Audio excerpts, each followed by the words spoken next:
क्षमा कर दो फटाफट, 1 मिनट में क्षमा। आप क्षमा कर दो तो आपका अच्छा रूप है। तो मिट्टी, धरती हमें क्षमा सिखाती है, क्षमाशील है। आप देखो धरती पे कितने सारे पेड़ है ना, मिट्टी के अंदर, तो ये सब मिट्टी पे ही तो भार है। एक तो मिट्टी पे ये भार है, ऊपर हमारे गंदे मन का भार है, हमारा भार है। भूमि देवी को कहते हैं आप पे लोगों ने कितना भार किया हुआ है ना, आप सबका लोड उठाती हो, सबको रखती हो। कहती है मैं इससे नहीं थकती कि लोग मुझ पे चढ़ते हैं, मुझ पे भागते हैं। मैं थकती उससे हूँ जो लोग मुझ पे भागते हैं, मुझ पे चढ़ते हैं, उनके मन के अंदर जो पाप है ना वो बहुत ज़्यादा है। वो पाप मेरे को बर्दाश्त करना बड़ा मुश्किल है। लोगों को तो मैं बर्दाश्त कर भी लेती हूँ, लेकिन लोगों का पाप मुझसे बर्दाश्त नहीं होता। जो इतना भारी भारी हृदय संसार के काम से भरा हुआ है, दुख से भरा हुआ है, संताप से भरा हुआ है, भय से भरा हुआ है, कैसे कम होगा? केवल भगवान की सुंदर सुंदर श्रवण करने से, भगवान के बारे में सुनने से।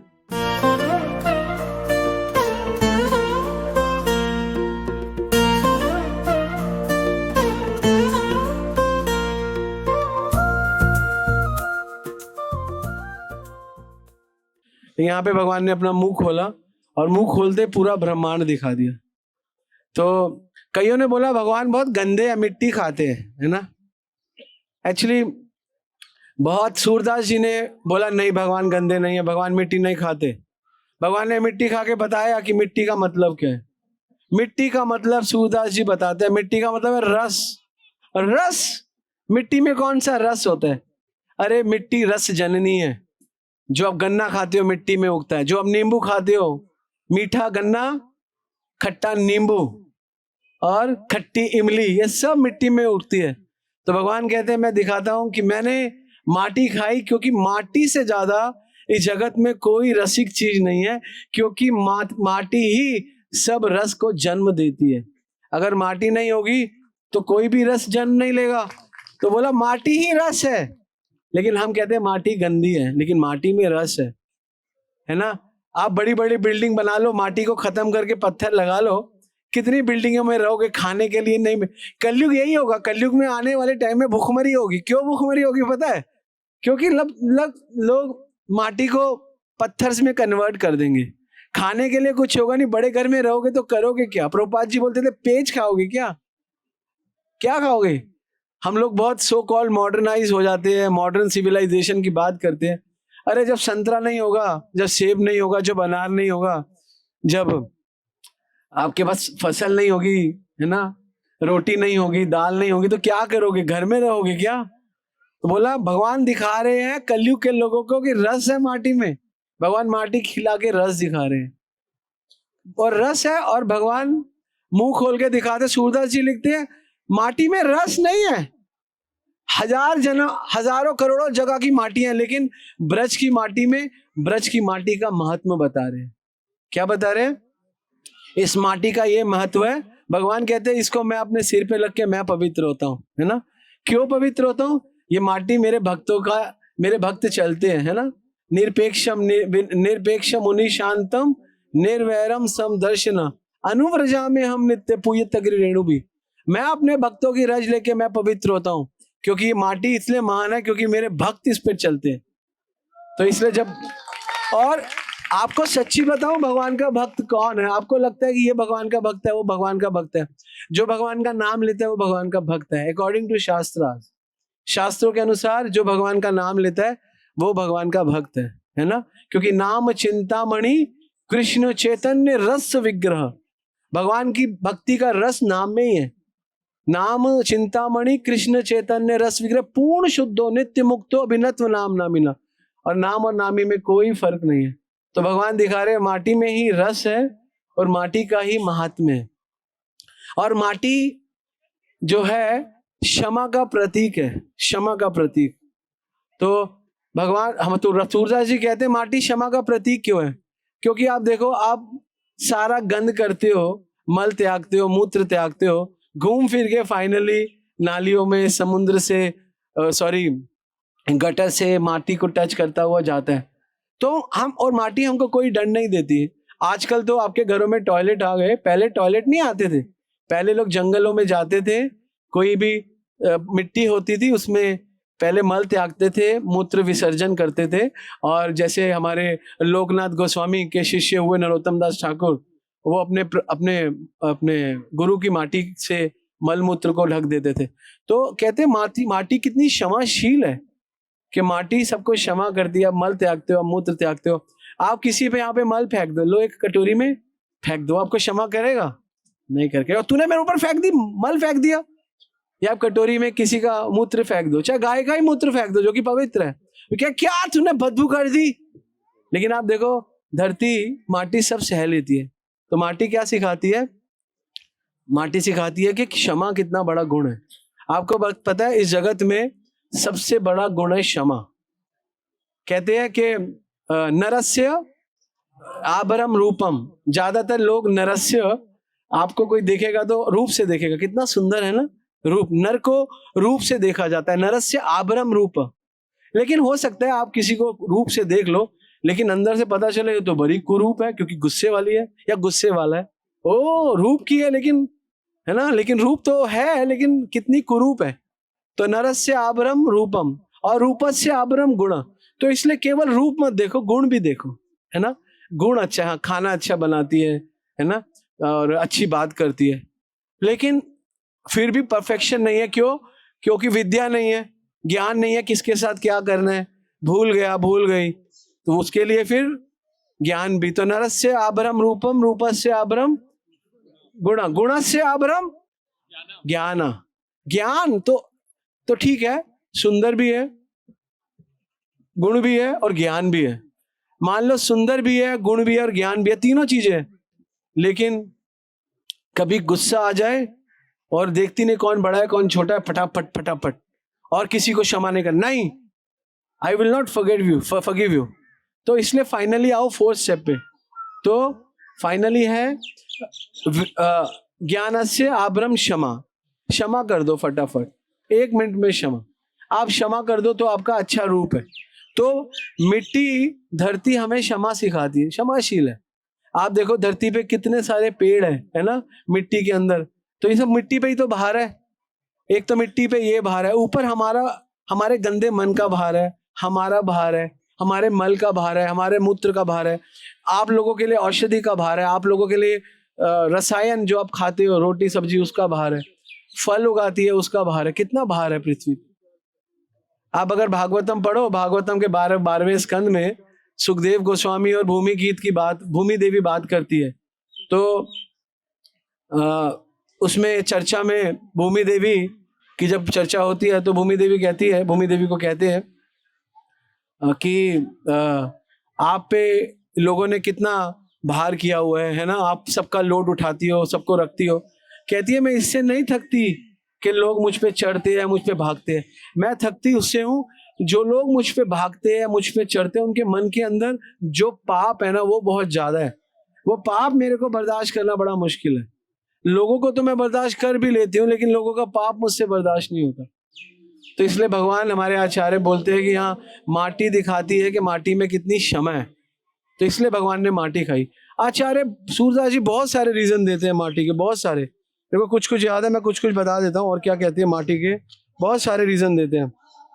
और रीजन देते हैं प्रसाद। हाँ, ये यहाँ पे आप आओगे ना तो अंदर आपको प्रसादी के रूप में माटी मिलती है ना। आपको कहोगे, आप यहाँ पे बोलोगे ना प्रभु जी प्रसाद, तो आपको माटी दे देंगे। तो यहाँ पे भगवान बताते हैं कि भक्तों के जीवन में यहाँ की जो माटी है, यहाँ से कई लोग घर लेकर जाते हैं और रोज इतनी इतनी माटी खाते हैं। कहते हैं कि गोकुल की इतनी इतनी माटी खाने से हमारी कॉन्शियसनेस बढ़ती है, हमारी चेतना बढ़ती है, हमारा मन ठीक होता है। तो यहाँ पे सूरदास जी बहुत सुंदर बाल माधुरी में बताते हैं माटी के लिए, और बताते हैं माटी सबका शमन करती है, सबका शमन। अगर कहीं अग्नि लग गई तो क्या करेंगे, माटी क्या करोगे, फटाफट डाल दो, अग्नि बुझ जाएगी। जब हमारा शरीर शमन हो जाता है, मर जाता है ना, तो माटी में दबा दिया जाता है ना, कई लोग माटी में दबाते हैं।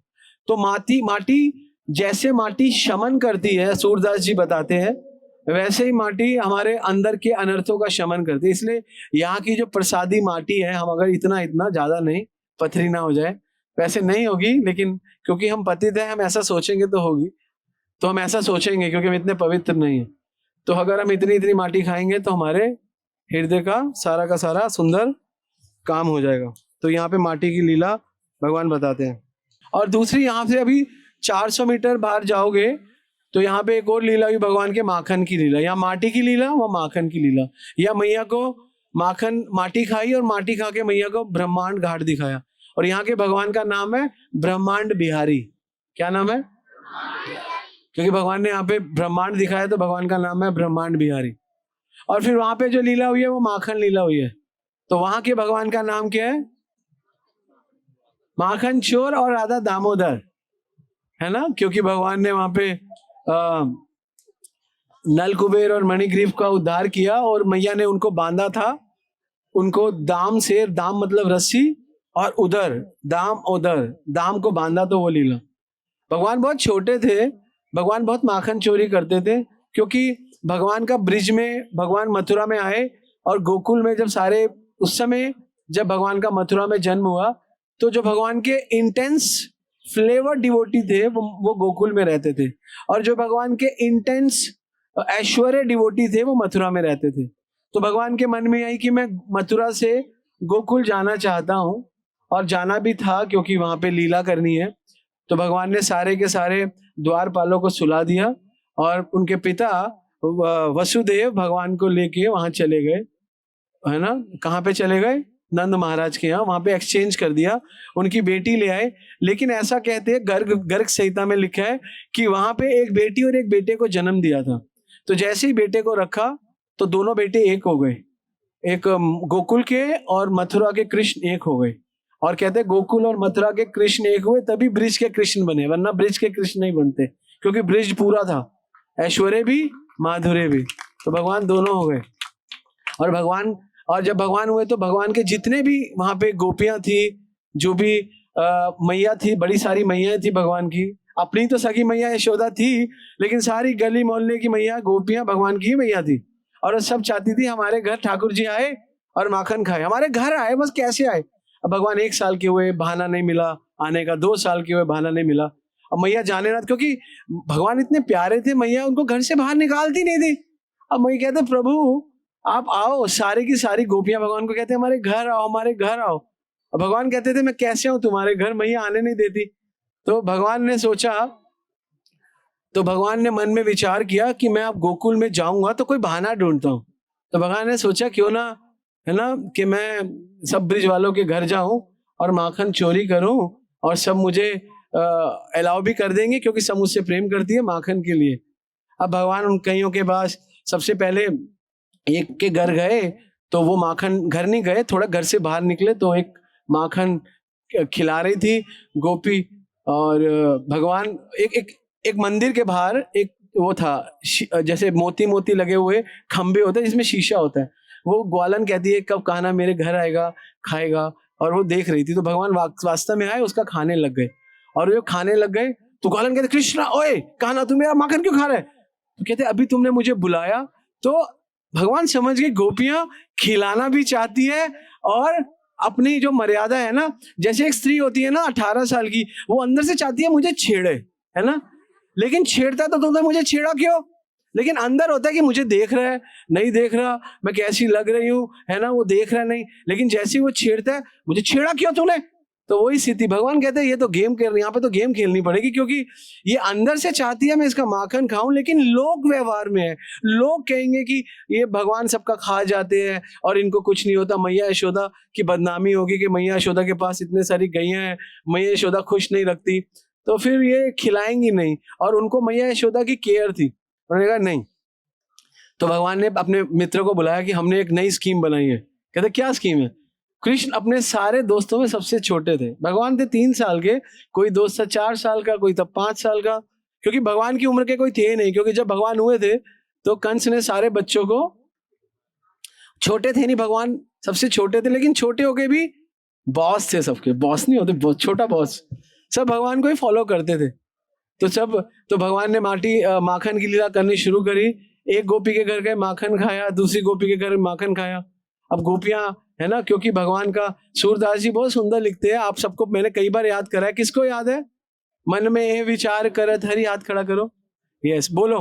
मन में एह विचार करत हरि, बोलो।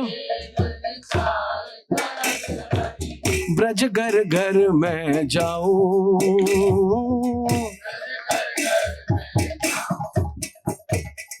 गोकुल जन्म लिया इस कारण, जिस कारण जन्म लिया, गोपियन माखन खाऊं, ओ गोपियन माखन खाऊं, सबसे ऊंची प्रेम सगाई,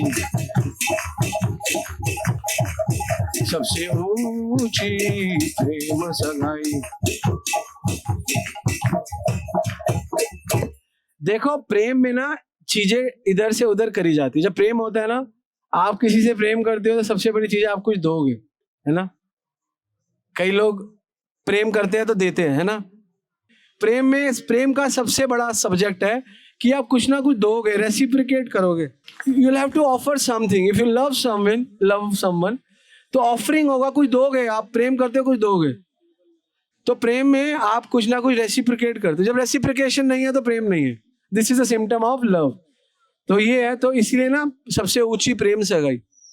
आप किसी से प्रेम करते हो तो आप देते हैं ना गिफ्ट, आज तेरा जन्मदिन है, ले तेरे को कुछ देता हूँ, तो प्रेम है तो दे रहे हो, है ना। आज तेरे घर आया हूँ तो ये ले तेरे लिए कुछ लाया हूँ। प्रेम में ऐसा होता है ना। सब कुछ देते हैं प्रेम में, रेसिप्रिकेशन। भगवान बोलते हैं ना, ददाती प्रतिगया क्या थी, गोयम ख्याति प्रच्छति, ददाती प्रतिगयाति। तो आप दोगे, लोगे, दोगे, लोगे, दोगे। This is symptom of love.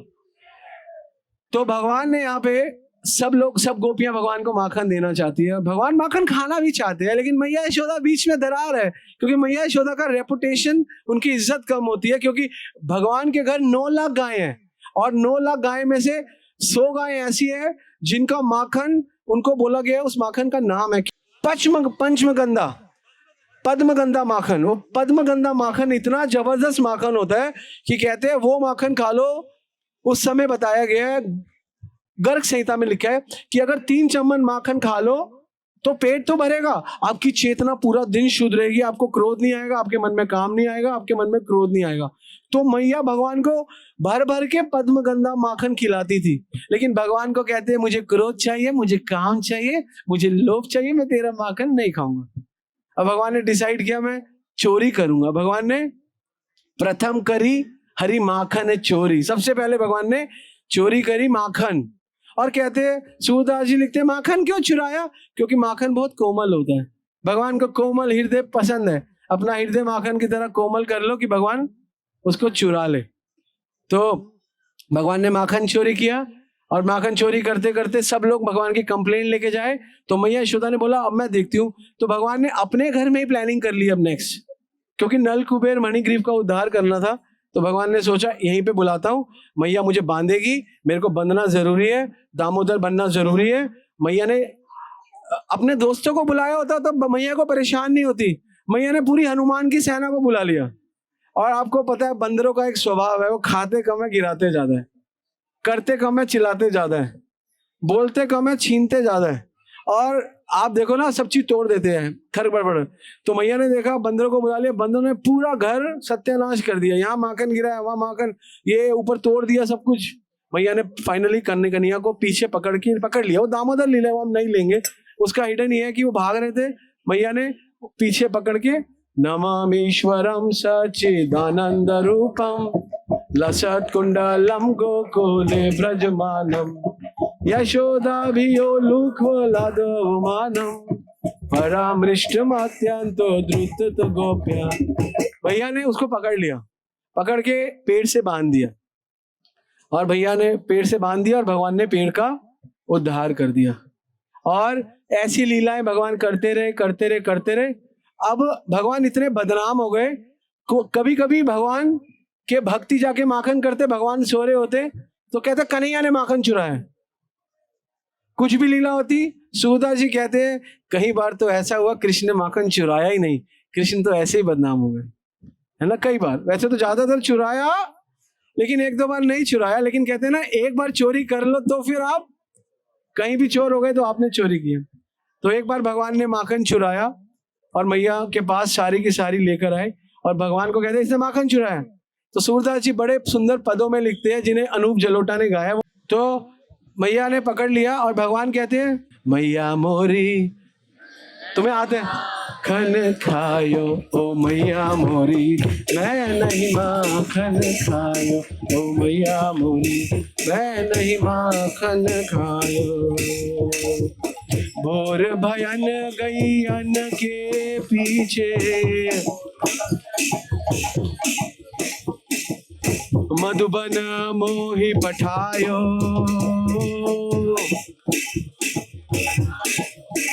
हो चार पहर वंशी वन भटक्यो, चांद परे घर आयो ओ मैया मोरी, मैं नहीं माखन खायो ओ मैया मोरी, मैं नहीं माखन खायो।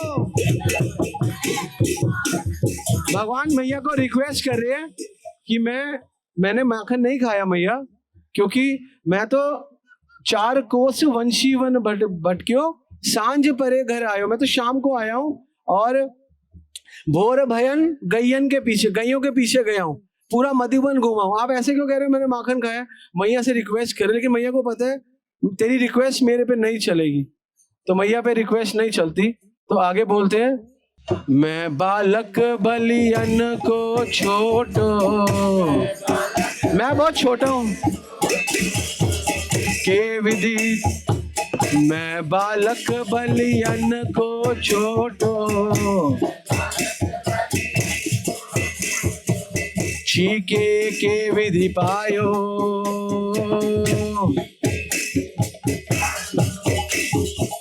ग्वाल बाल सब बैर करे है, बोलो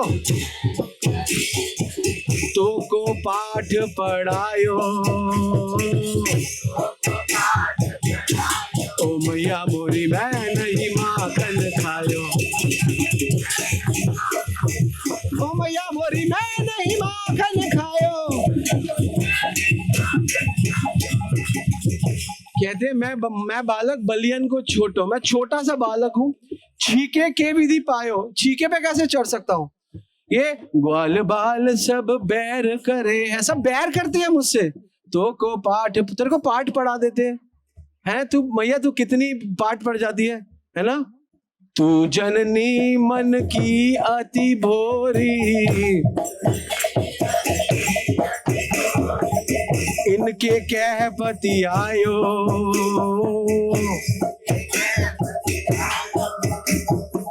जे तेरे कोई भेद उपजी है, जानो मुझको परायो ओ मैया मोरी, मैं नहीं माखन खायो ओ मैया मोरी, मैं नहीं माखन खायो। कहते तू जननी मन की अति भोरी, तू बहुत भोरी है मैया, तू जननी मन की अति भोरी, इनके कह पति आयो, मतलब समझ गए? तू इनका कहना मान रही है, हैं? तू इनका कहना मान रही है, जे तेरे कोई भेद उपजी है, तेरे मन में कोई पंगा आ गया है, जानू परायो जायो, तू मुझे पराया समझते, क्योंकि दाऊ जी भी यही बोलते हैं कि तू पराया है, गोरा नंद यशोदा गोरी तू को काल शया, तो मुझे तू भेद समझती है, तो पक्का तेरे मन में कोई प्रॉब्लम है ना? अब मैया को बोलते हैं, फिर बोलते हैं ले ले अपनी लकुटी कमरिया, ले ले अपनी लकुटी कमरिया, ऐसे नाच नचायो,